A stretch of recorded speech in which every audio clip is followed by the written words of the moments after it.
Ya, Assalamualaikum warahmatullahi wabarakatuh. Berjumpa lagi dengan saya di video YouTube Food Service di rumah sakit. Pada saat ini saya akan menerangkan ya mungkin hal yang terpenting bagi kita yang bergerak di food service rumah sakit, terutama mengenai hazard analisis critical point atau lebih dikenal dengan kita adalah HCCP. Nah, pada saat ini saya akan menjelaskan HCCP pada trik tempe di instalasi gizi rumah sakit oleh saya sendiri, Ides Hairuman Taufik, dan subscribe YouTube saya Food Service di rumah sakit bagi ibu-ibu atau bapak-bapak atau rekan-rekan yang bergerak di food service tersebut. Baik, mungkin secara singkat bahwa yang namanya HACCP adalah hazard bahaya, poin titik, menganalisa, analisis, dan kita harus mengontrolnya sehingga tidak terjadi timbul kritikal atau bahaya yang sangat penting. Jadi HACCP ini merupakan supaya makanan yang kita hasilkan ini aman, dan ini merupakan prioritas yang pertama. Baik, ini nama saya, meskipun saya nggak gemuk seperti ini. Nah, bab pertama, masalah keamanan pangan yang merupakan masalah keamanan di bidang pangan di Indonesia perlu mendapatkan khusus dari pengawasan pangan itu, terutama penanggung jawabnya, dan jaminan mutu keamanan pangan terus berkembang sesuai dengan tuntutan persyaratan konsumen. Jadi di rumah sakit ini jangan mentang-mentang kita menyediakan makanan untuk orang yang sakit, yang notabene dia sakit, tapi meskipun hal tersebut ya bahasanya itu urusan dari asuhan gizinya, dan kita lebih terpenting adalah kita menyediakan makanan tersebut aman dan juga enak. Nah, supaya aman tersebut, salah satu teori atau metode yang digunakan untuk pengawasan keamanan pangan tersebut adalah HACCP. Karena HACCP merupakan tindakan preventif yang efektif untuk menjamin keamanan makanan tersebut. Jadi ini merupakan latar belakang dari pemaparan kenapa bahwa HACCP perlu diterapkan. Pada saat ini mungkin banyak seperti JNP, HACCP yang memang beberapa metode, tapi bagi saya yang lebih spesifik dan lebih terstruktur mungkin HACCP, makanya saya menerangkan proses HACCP di sini. Dan di rumah sakit salah satu yang banyak biasanya kita sajikan, ya kita salah satu saja menu lauk nabati itu untuk pasien non-diet. Nah, dalam hal ini adalah trik tempe. Jadi makanan berdasar tempe ini menjadi subjek pengamatan HACCP karena bahan baku tempe, karena dia dibuat dari proses fermentasi, maka bahaya fisik, biologis, atau kimia bisa saja terjadi pada pembuatan trik tempe tersebut. Jadi perlu kita menerapkan proses HACCP tersebut. Oke, ini adalah latar belakangnya. Rumusan masalahnya adalah mungkin kita harus tahu metode dari HACCP secara teorinya. Jadi bagaimana penerapan HACCP pada hidangan atau menu trik tempe di instalasi gizi rumah sakit. Nah, ini rumusan masalahnya dan ini adalah tujuan penerapannya. Penerapan HACCP tujuannya mengetahui penerapan HACCP pada hidangan trik tempe di rumah sakit. Ini mulai tujuan khususnya, mulai dari bahan makanan tersebut diterima. Jadi kita harus tahu dulu bahwa bahan makanan ketika diterima itu penanganannya seperti apa, disimpan di tempat seperti apa, lalu kapan waktunya dan berapa lama pada suhu ruang. Karena trik tempe ini, karena dia proses fermentasi, bisa saja proses fermentasinya itu berlanjut yang mungkin bisa membahayakan bagi konsumen kita. Jadi kita harus mengetahui dulu bahan makanan yang digunakan, teknik pengolahannya, mulai bahan makanan tersebut diterima, mulai dari menerapkan CCP-nya, critical control point, sampai memantau CCP pengolahan pada tempe sampai makanan tersebut disajikan. Baik, ini adalah manfaat penelitiannya. Manfaat penelitian jelas bagi pegawai atau penanggung jawab karena kita mengolah bahan makanan bisa saja ini tidak aman bagi pegawai itu sendiri. Misalnya karena kapangnya ini masih ada terisap oleh kita dan mungkin kita paling ringan ya mungkin terkena flu, dan penanggung jawab dari dari pembuatan proses ini lebih terikat. CCP ini adalah proses apabila menghindari kita dari proses gugatan hukum. Bagi rumah sakitnya jelas, dan yang jelas bagi konsumen, terutama dalam hal ini karena penerapan food service di rumah sakit, jelas konsumennya adalah pasien. Ini manfaat dari penerapan HACCP di rumah sakit. Baik, kita lanjutkan pada bab kedua, tinjauan pustaka. Jadi tinjauan pustaka ini kita harus tahu definisinya, konsep HACCP, manfaat HACCP, trik tempe ini mulai dari bahan, cara pengolahan, sampai bumbu-bumbunya. Terutama di sini dalam hal ini bumbu kuning. Saya tidak akan menjelaskan lebih lebar tinjauan pustaka ini. Bisa dicari di YouTube atau di googling.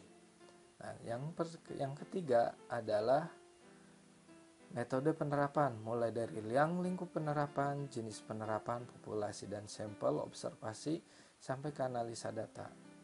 Waktu penerapan, mungkin ini penerapan HACCP ini pada produksi tempe dilakukan pada hari Kamis 1 Desember 2017.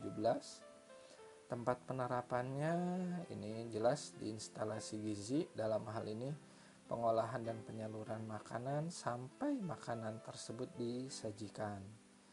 Jadi waktu dan penerapannya ini yang kita bahas lebih awal.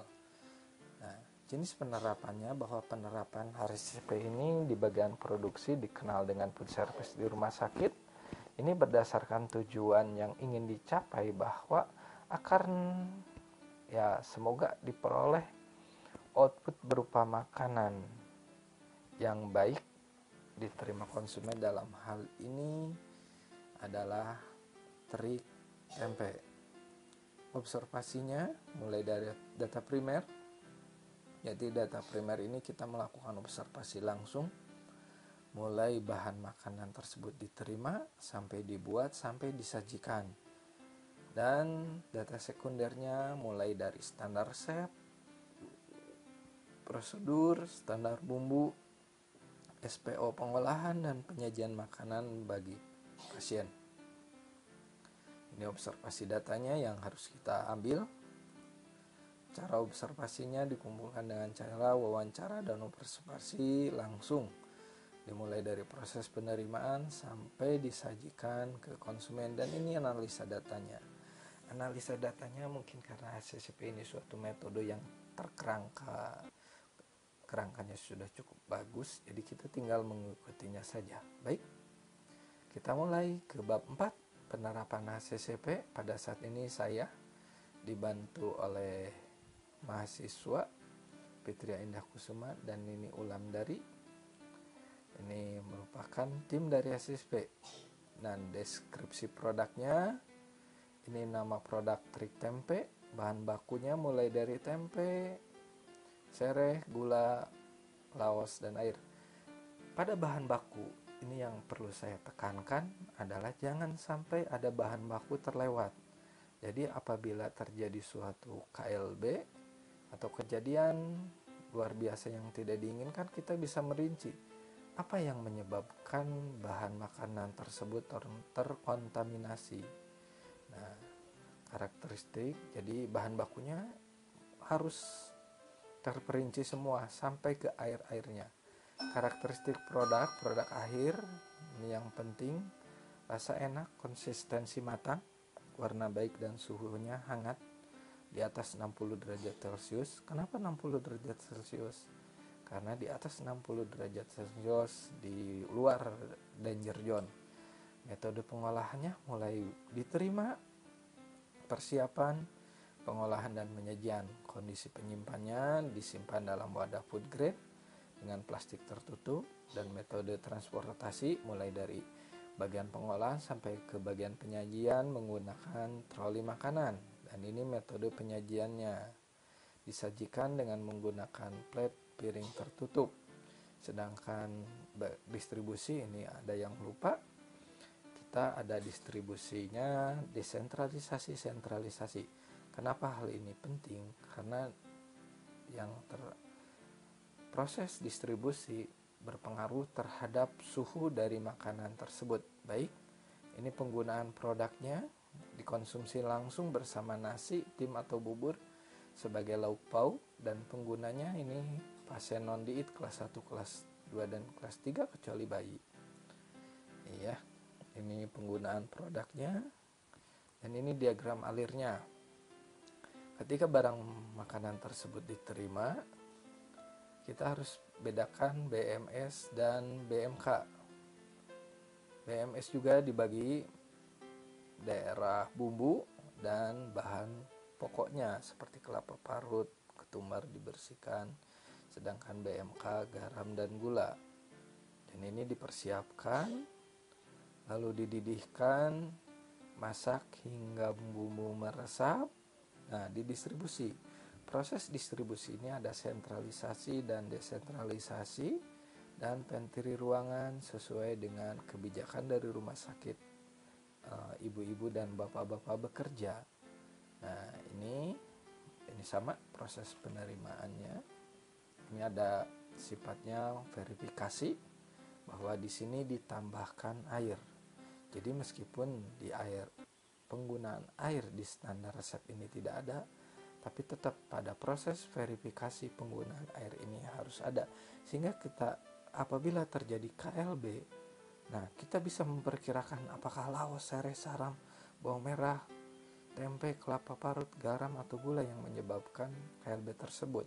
Oh, ternyata air tidak dimasukkan karena mungkin ya jangan sampai terjadi airnya terkontaminasi. Ini diagram alirnya. Ini analisa bahayanya. Mulai dari tempe sampai ketumbar. Ini ada yang lupa, airnya tidak dimasukkan. Dan analisa prosesnya mulai dari penerimaan sampai ke penyajian. Dan ini worksheet-nya. Nah, ini bahan baku tempe, bahaya biologi, kimia. Ini terkadang berbeda-beda sesuai dengan daftar pustaka yang dibaca atau menjadi pegangan kita. Ini contoh, tidak saya masukkan semua, hanya tempe sampai ke bawang putih, mulai dari bahayanya biologi, kimia, dan fisik, jenis bahaya dan penyebab, serta tindakan pencegahannya. Itu dari bahan, dan ini mulai prosesnya, analisa bahaya dalam kategori proses, mulai penerimaan, seharusnya sampai ke penyajian, tapi saya tidak cantumkan semua. Nah, baik, kita ke CCP pohon keputusan. Jadi yang tadi, yang tabel ini dan tabel ini dimasukkan ke pohon keputusan tersebut.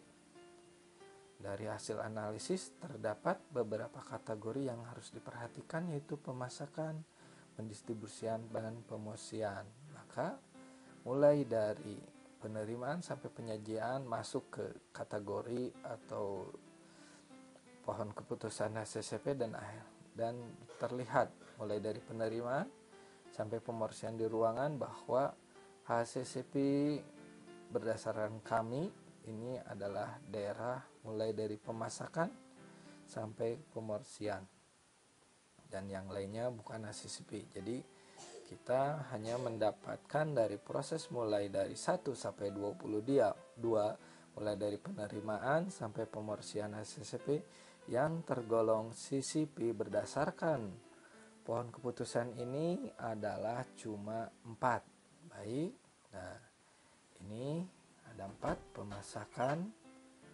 distribusi, pemorsian, dan dapur pusat, serta pemorsian di pantry ruangan, kita harus buat HACCP plan-nya. Nah, ini HACCP plan-nya mulai dari bahaya, penyebab, sampai ini P1 sampai P5 yang tadi pohon keputusan dan alasan keputusannya kita harus punya. Nah, ini prinsip-prinsipnya mulai dari prinsip 1 sampai prinsip 7. Ini sudah baku, ada di daftar pustakanya, pemasakan. Ini ada 4, jadi yang dibahas tidak usah semuanya, cukup yang tergolong CCP saja. Ini gambar-gambarnya. Ini mulai dari proses penerimaan tempe, ini kelapa, bawang merah. Ini bisa kita lihat di sini. Ini mulai persiapannya. Nah, ibunya pakai masker. Kenapa? Kok ini tidak pakai sarung tangan? Kebetulan sarung tangan di kita plastik, jadi agak licin. Tapi yang terpenting adalah ibu tersebut atau si pelaksana harus cuci tangan dulu sebelum dan setelah proses persiapan. Ini trolinya yang kita gunakan. Nah, ini pencampuran bumbunya, persiapan, dan ini pengolahan. Nah, kebetulan pakai ini bapaknya menggunakan plastik karena untuk penghematan. Jadi cukup yang bertangan yang bersentuhan dengan makanan saja. Yang kirinya hanya untuk pegang-pegang alat. Ini pakai masker juga. Ya. Dan yang sekarang ini pendistribusian diukur suhunya. Nah, ini pendistribusian di ruangan, dan ini pendistribusian sentralisasi. Jadi harus kita ukur, jangan sampai kita sajikan. Agak susah memang masalah suhu tersebut, tapi yang terpenting ini harus uji simpan berapa makanan tersebut tahan dan tidak berkembang biaknya biologi. Jadi ketika kita menyajikan ke pasien, kita juga harus menyimpan 2 porsi. 1 porsi pakai bento, 1 porsinya yang proses desentralisasi. Ini kebetulan tidak begitu terlihat suhunya, dan ini penyajiannya ke ruangan.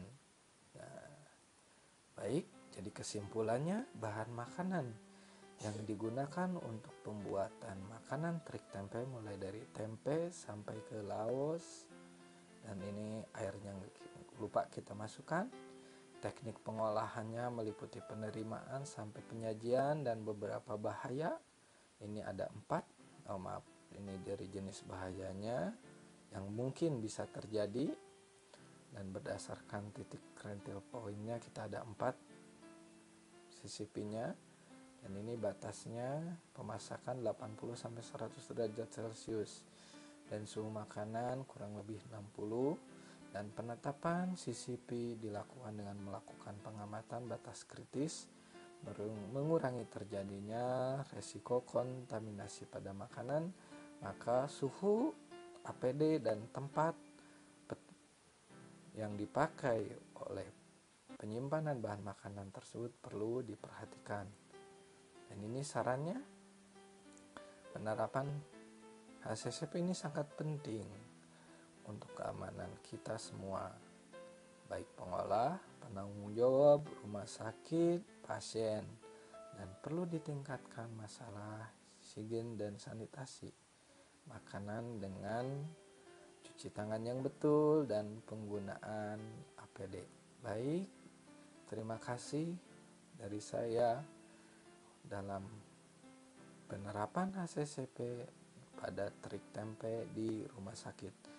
Kembali lagi bahwa HACCP, hazard analysis, critical control point agar menghasilkan makanan yang aman.